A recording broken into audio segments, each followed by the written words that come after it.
નમસ્કાર ખેડૂત મિત્રો, સ્વાગત છે તમારું ખેડૂત પરિચય યુટ્યુબ ચેનલમાં। આજે તારીખ 22 મે 2024 ને આજની સવારની હવામાન અપડેટની અંદર માહિતી મેળવીએ તો ગુજરાતની અંદર 25 થી 2 જૂન વચ્ચે પ્રી મોન્સૂન એક્ટિવિટીના વરસાદને લઈને આગાહી, કયા કયા વિસ્તારની અંદર વરસાદ નોંધાશે તેની સંપૂર્ણ માહિતી મેળવીશું। આ સાથે જ ગુજરાતની અંદર ભયંકર હીટવેવનો રાઉન્ડ ચાલી રહ્યો છે। આગામી દિવસ દરમિયાન તાપમાનનો પારો કેટલે સુધી જઈ શકે છે તેની અપડેટ મેળવીશું। આ સાથે જ બંગાળની ખાડીમાં આગામી દિવસોમાં વાવાઝોડું બને તેવી સંભાવના છે, તો વાવાઝોડું કઈ દિશામાં આગળ વધશે તેની પણ અપડેટ મેળવીશું। ચેનલમાં નવા હોય તો ચેનલને સબસ્ક્રાઇબ કરી દેજો અને વિડીયોને લાઇક આપીને શેર કરી દેજો।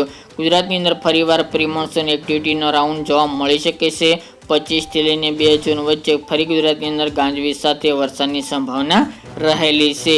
હવે ધીરે ધીરે ચોમાસું નજીક આવી રહ્યું છે, જેના કારણે ગુજરાતની અંદર પ્રી મોન્સૂન એક્ટિવિટીના વરસાદી ઝાપટા પડી શકે છે।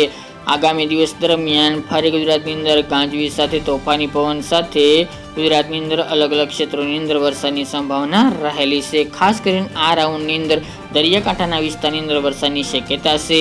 હવામાન વિભાગની આગાહી મુજબ વાત કરવામાં આવે તો 28, 29 અને 30 એમ 3 દિવસ ગુજરાતની અંદર ગાજવીજ સાથે તોફાની પવન સાથે ભારે વરસાદની સંભાવના રહેલી છે, જેમાં જૂનાગઢ જિલ્લો, દ્વારકા, પોરબંદર, અમરેલી છે, બોટાદ આજુબાજુનો વિસ્તાર, ગીર સોમનાથ સહિતના ભાગોની અંદર વરસાદની સંભાવના દેખાઈ રહી છે।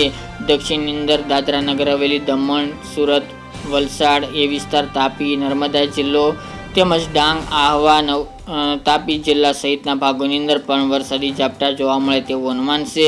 ઉત્તરના સાબરકાંઠા, બનાસકાંઠા, મહેસાણા જેવા ભાગોની અંદર પણ વરસાદી ઝાપટા નોંધાઈ શકે છે।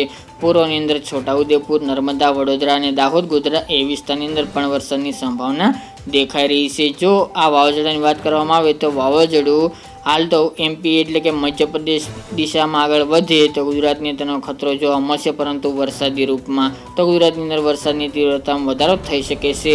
પરંતુ આ પ્રી મોન્સૂન એક્ટિવિટીના ભાગરૂપે પણ ગુજરાતના મોટાભાગના વિસ્તારની અંદર વાવણી લાયક વરસાદ નોંધાય તેવી સંભાવના રહેલી છે, પરંતુ વિસ્તારો ઓછા જોવા મળી શકે છે। પરંતુ તોફાની વરસાદ અવશ્ય 25 થી 2 જૂન વચ્ચે જોવા મળે તેવી શક્યતા રહેલી છે।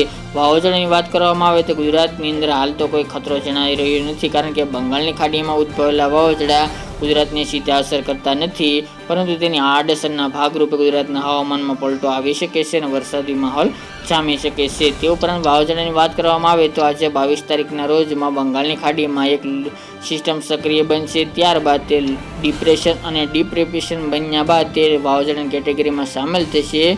પછી તેની ચોક્કસ અપડેટ આવશે સામે કે કઈ દિશામાં આગળ વધશે, કયા ક્ષેત્રને ખતરો છે।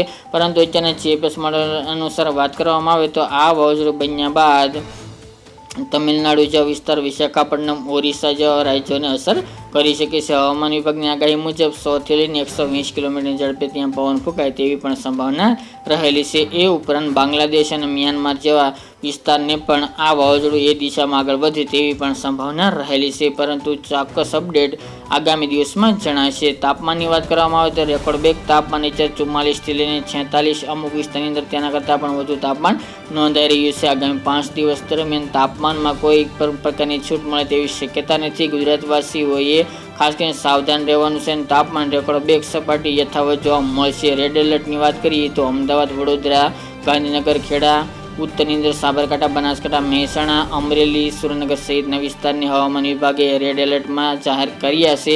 ત્યાં તાપમાનનો પારો 45 થી લઈને 46 ડિગ્રી સુધી જવાની પણ સંભાવના રહેલી છે।